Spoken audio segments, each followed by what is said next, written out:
Everybody, if you are not familiar with Lee's book, Sales Cred, all right, he wrote this. They're hot. Get your copy now, Amazon.com. But credibility is one of Lee's favorite things to talk about. We are so lucky to have a guest today, Lee, that speaks your language on cred. Yeah, absolutely. I attack it from the sales perspective about how buyers qualify sellers. And of course, the foundation of that, I mean, you cannot be a trusted advisor unless you have credibility. It's a prerequisite. The same is true when it comes to leadership. And I don't care, whether it is as a manager, as a leader, as a C-suite team leader, that sort of thing. If you're a leader of people, whether or not you think of yourself as that or not, or whatever, it's absolutely critical that you have credibility. And so our guest today is going to speak about credibility as it pertains to leadership. And so I can't wait to have this conversation. So welcome to Manage Smarter, everyone. And we cannot stress enough what this topic is in terms of importance to you and your work life and your career arc. I am Audrey Strong. I'm the Vice President of Communications at SalesFuel. And I am C. Lee Smith, the President and CEO of SalesFuel. That's right. And Michael Tanner is joining our microphones today. Very lucky to have him. And I think it would be no surprise to let everybody know that the name of Michael's company is Credible Leaders. CredibleLeaders.com. Michael, thank you for coming to the show. Audrey, Lee, thanks so much. It's a real honor to be a part of your show. Thanks for the opportunity. And absolutely. Good job getting that domain name. That had to be difficult. Oh. I know. I was certainly worried about that when I came up with the company title. I wondered if the domain was still available, and sure enough, it was. It was meant to be. So let me tell you all a little bit about Michael. My gosh, what a life you've led, sir. Leadership veteran, more than 28 years of highly engaged and practical experience. Credible Leaders, again, CredibleLeaders.com is the company.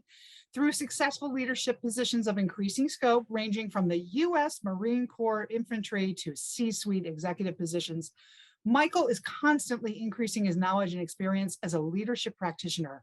He's got a bachelor's degree in computer science and a master's degree in leadership, and prides himself on leveraging his unique combination of education, skills, and experience to harness the greatness within his clients and the listeners of this show and unleash the possibilities of their leadership potential. And you say you believe leadership should positively impact lives, not just business results. So the starting point might be credibility is the foundation of all that stuff and more, right? Yeah, totally. I totally agree with that. And I share with you guys quickly before we hit the record button here, but I have a story behind recognizing that credibility is the foundation of leadership. When I was in the Marine Corps, I had a captain who apparently saw something in me. And on a Friday, just before we left for the weekend, he handed me a book, and it was the first book I'd received, or first literature I'd received while in the Marine Corps that wasn't Marine Corps propaganda. It was a legitimate book. It was entitled The Leadership Challenge. It was the second edition at that time. Now it's on its sixth edition, I believe. But I read through that book, and as I returned on Monday, that captain asked me the question, what is the foundation of leadership? Luckily, I had read chapter 2 in that book, The Leadership Challenge, and I discovered that credibility is the foundation of leadership. And I believe leadership, as you said, it should not just improve business results, but it should also positively impact lives. And when you can lead in that way, you certainly have credibility as your foundation. Let's start off with the basics. So how do you define credibility? Well, so especially as it relates to leadership, I believe that credibility is kind of your history or your track record of success. If you look into the thesaurus for other words, synonyms for the word credibility or credible, then you're going to get words like believable and so forth. And so your credibility as a leader is really rooted in those people that you lead. How much do they believe that you have what it takes to lead them to success, to whatever your goal is as a team? So that's your credibility. It's kind of that history or that track record of success that you have as a leader. And as we say in the book Sales Cred, that it's not just I have credibility or I don't have credibility. It's like you have a different level of credibility with each and every single prospect or account that you serve. And I imagine the same thing is true when it comes to leadership. Totally agree with that, Lee. And you have to recognize that as a leader, when you have multiple people on your team, you're going to lead every single one of those individuals slightly different. Now, there are leadership principles that apply across the board, no matter who you're leading, but you have to have a relationship with each of those individuals that you're leading, such that you know the nuances of how to best lead them and so forth. And to your point, with each of those individuals on your team, their perception of your credibility is what you're working with, right? It doesn't, let me say it this way, it doesn't really matter how much you believe you're credible. It only matters how much those individuals that are following you, that are on your team, how much do they believe in your credibility? And every single one of them are going to have a different level in that perception. So what are when you say, oh, how successful you are, but I'm going to hold you to it. What are the specific metrics we're talking about? I'm driving more revenues, or my sales team is making more sales. I mean, like, collectively as a company, what are the metrics that I should be looking at my leader that says credibility to me? Yeah. Well, credibility, it's an overall, it's a variable in what we at Credible Leaders call the leadership equation, right? Okay. There's 4 variables in the leadership equation. And the first one is credibility. There's also competence. There's also motive. And then lastly, there's relationship. Now, I'm not going to get into the math and get all nerdy on you with the math there, but I will say that relationship is a multiplier in the equation. And the reason it's a multiplier is because the level of relationship that you build with those that you're leading can overcome a lot of shortcomings in the other areas. But also motive is a divider in the equation. And the reason for that is, if your motives are selfish in some way, if your people perceive your motives to be selfish, then they're going to question your motives. Every decision you make, every ask that you have of them, they're going to question your motives, and that's going to greatly reduce your leadership ability. So when we're building out this history of believability, when we're building out this history of credibility, then our team members are looking at those many of those other dynamics of that leadership equation. They're looking at, does my leader have our best interest at heart, or are they leading from a selfish motive, right? Do they just want the title? Do they just want the compensation? Are they working to build a good relationship with me and other team members? So they're looking at those other components, and that builds up this history of credibility when you're building those relationships and proving that you're in it for the team, not for yourself. Can you be credible without being competent? That's very good question, Lee. And it is difficult, but I do separate those two, right? Credibility has, especially when you're a leader, right? Credibility has with it this history of success. Well, that success is not yours as an individual. It's the team that you're leading, right? So in a particular subject matter, it may be your team members that are extremely competent in that subject matter, right? You may, in that subject matter, may not be extremely competent, but you are competent in your leadership abilities to carry that team forward. In my early days, I was a leader of software development team. And even though I had a software development degree, a computer science degree, I did not consider myself to be a strong, competent software developer. The good news was I had great software developers on my team. And so I focused on the leadership, and therefore I could lead them well, and they could achieve the goal with their competence, right? So competence, it really has 2 aspects: subject matter and leadership. You've got to be competent in one or the other. So competence is really like, can you do what you're asking us to do?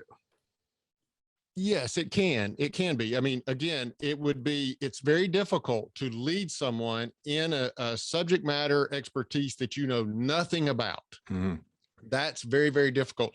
And when that's the case, your leadership competence has to be extremely high, right? But that competence in our leadership equation, it has 2 parts. It's the subject matter as well as leadership competence as well. So if I'm listening to this show and I'm totally in step with this is great. How do I go to my staff or look in the mirror at the end of the day and know where I stand with my people in terms of how credible I am with my reports? Very good question. And I have a pretty simple answer to that, Audrey, and it's Oh, one that good. we overlook so many times. Just ask them. Just ask your people how you're doing, right? It's a bit of this informal 360 review, if you will. But again, remember I mentioned that relationship is a big part of leadership. It's a big part of that leadership equation. And if I'm building good relationships with those that I lead, I want to have the conversations with them that's going to solicit from them, hey, how do you feel like I'm doing as a leader? And I've got to be open to that. I've got to be willing to hear that feedback, good or bad. And I've got to let them know that it's okay even to share that negative feedback with me as a listener or as a leader, because I want to be better, right? We also have more algorithmic based methods of measuring your leadership effectiveness as well. We've utilized our leadership equation to build out a calculator, which is basically a survey. You can take the survey, your team can take the survey on your behalf as well. And basically it puts all that input into our leadership equation and gives you a score. I believe it was Peter Drucker that said it, what gets measured gets improved. And so if we can measure leadership, if we can put a number on it, then we can focus on the areas that we need to focus on and see that number increase. And so for that reason, we built out a leadership calculator. But even if you don't want to go to that extent, just ask your people how you're doing as a leader. I would say there's a couple of things to look at. First of all, on your calculator, the 360-degree assessment is really vital, because many times you'll think that you're doing a great job in leadership and everything like that. And if they can take that and remain anonymous or whatever, you might be surprised at the gap that's there. But now, once you know it, you can begin closing it. Another way that you can identify the gap is that if if one of your if one of the members of your team won't take direction from you without a lot of pushback, but they will take it from somebody else, that might be a clue that you're lacking in credibility. If you're having difficulty coaching somebody and they're pushing back, and you just feel that they're uncoachable, but yet you see that they're willing to take coaching from somebody else, that may also be an indicator that you're lacking credibility as well. I totally agree with that, Lee. And I, as I said earlier, it doesn't matter much your perception of your leadership. It doesn't matter much your score in using the leadership calculator. It matters what your team perceives of your leadership. And our calculator does allow that. It allows you to send it out to your team members, and they remain anonymous, and then they give you feedback to that. And so that is super valuable to a leader to get that feedback from them, because that's how you're going to improve your leadership, by improving their perception and their belief in you, your credibility as a leader. Any tips on the workforce generations currently in the workplace, how to handle the Gen Zers who kind of view a flat hierarchy as the relationship they have with their employer versus the Gen Xers like us? Or to respect a pecking order, the chain of command. Yes. Right. I love that question, Audrey. And it reminds me of actually an interview that I watched of he was an Army tank commander, and he was actually in World War II. He was in Korea, and he was in Vietnam. And he was asked the question specifically about Vietnam. And he was asked the question about, was it different or more difficult to lead draftees in the Vietnam War? That's a great question. And now, if you think about that, yeah, especially back in those days, someone who volunteered versus somebody that got drafted. Yeah. Right. You've got a volunteer versus someone who's made to go to war. You don't get much more disgruntled as an employee or a team member than I was made to go to war, and maybe a war that I don't even believe in, and so forth. But this tank commander, his answer was so spot on, I believe. And it was basically, I didn't see much difference in leading or the performance in leading a draftee versus a volunteer, because as long as I trained them well and I treated them well, then they served us well. Right. And so I would say that it doesn't matter what generation you're from when you're on my team. My role as a leader is to build a good relationship with you, prove to you that my motives for leadership are selfless and not selfish. I'm in it for the team. I'm not in it for myself.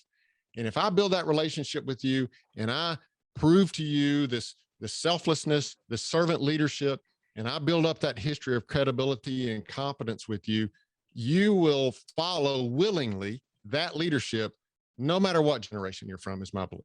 Because they will trust the intent.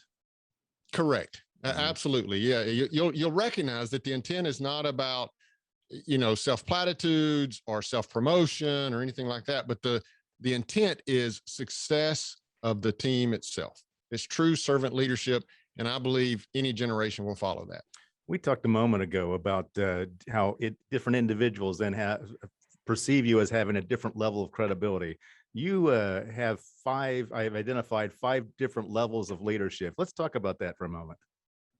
Sure. Yeah. I mean, I feel the need when we use our leadership calculator, I feel the need to give someone more than just a number, because when I give you a number, then that's, you're going to compare that maybe to 100, which the scale doesn't even relate to that at all. And you're going to get a 70 maybe and think, oh, well, I'm not doing all that good. But what I actually want to do is I want to put you on one of the levels that we have defined of leadership. And it goes all the way from manager. The first level is manager. And that basically means you're leading, but you're leading with title, right? You're the boss in some way. And so people really, they're following you, but they're really doing so because you carry that title. And you progress through the levels. We have 5 levels, and you can progress all the way up to the level of multiplier. And multiplier is, you're creating other influential leaders with your own leadership. And so we have 5 levels there that once you take our leadership calculator, it's going to put you on one of those levels and then give you the insight as to, well, how do I increase to the next level? And so the first level is manager. And what's the second level, third level, and so forth? So, all right. So yeah, we'll go through all 5 of the levels. Just give us a quick overview then for the audience, and it's really, you've really piqued their interest in with 5 levels. Like, just give them a brief overview. Sure. So you've got the manager, and as I said, that is, you are leading with your title, and then you have the achiever. So now you're starting to build up that history a little bit, right? You've led this team, you've had a few successes under your belt, and so you're achieving the results that the business is expecting of you and your team. And then you get into the transformer level. Now this is where, for your team members, you're starting to do that, what I was talking about earlier. You're impacting their life more than just delivering business results. You're changing them in some way. You have team members that they themselves now want to start to become leaders themselves, right? And then you move into the influencer level. And again, the influencer level is, this is that notion. This is when you get to this influencer level, this is when your people say of you, I would follow him anywhere, right? And then finally, you get into that multiplier level, as I mentioned, and that's where you're creating more influential leaders just based on, your efforts as a leader and leading that team. I like the names of the titles that you gave of the different levels. Right. I have to have something that I can remember and so forth. We got a few minutes left.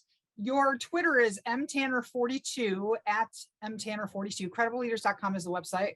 You take new clients for consulting. What's going on, and anything else? We absolutely are. I mean, so we have opportunities for individual coaching. We have opportunities for group workshops. People will bring, companies will bring us in to consult with their entire leadership staff on either a 2 or 3 day workshop, as well as we do longer term activities where we become essentially the leadership training arm for a business. And we meet with them on a regular basis, monthly basis throughout the course of a year. Fantastic. Well, this has been great. I love this topic. I think we could do a lot more on it, don't you, John? Always, absolutely. It's my jam. It's like I said, I wrote a book about it. It's like, hell, I could write another book about it. Been compiling notes on that. So But certainly as applies to leadership, it's fantastic and it's absolutely critical. So, and I imagine then too, Michael, that with the clients you've seen, that you've actually measured in some way, shape, or form, once, leaders then who first started working with you maybe lacked in credibility, but after you trained them and worked with them and increased their credibility, then, what kind of percentages or how have the metrics changed? How's the needle moved then, once they became more credible? Yeah, that's an interesting question, Lee. And the reality is I've never had a person that didn't improve their leadership capabilities by taking some of the actions that we are advising. Now, I will be transparent and honest and say some people don't see the increase that they were hoping for. And so you kind of have to, judge that. But we always see an increase when someone is intentional about increasing their leadership effectiveness. I don't believe leaders are just born. I do believe some people have characteristics that makes leadership maybe a little easier, but I believe leadership is learned. And if you'll take the action to be intentional about doing the things necessary to increase your leadership effectiveness, your leadership score will go up. Well, Michael, thank you so much for being on the show. This has been great. Thanks Thanks stuff. so much for the opportunity. I really enjoy it. As you know, I can nerd out on leadership, and so I really appreciate the opportunity to do so. Fantastic to talk to somebody of a like mind, Michael. Thanks so much, Lee.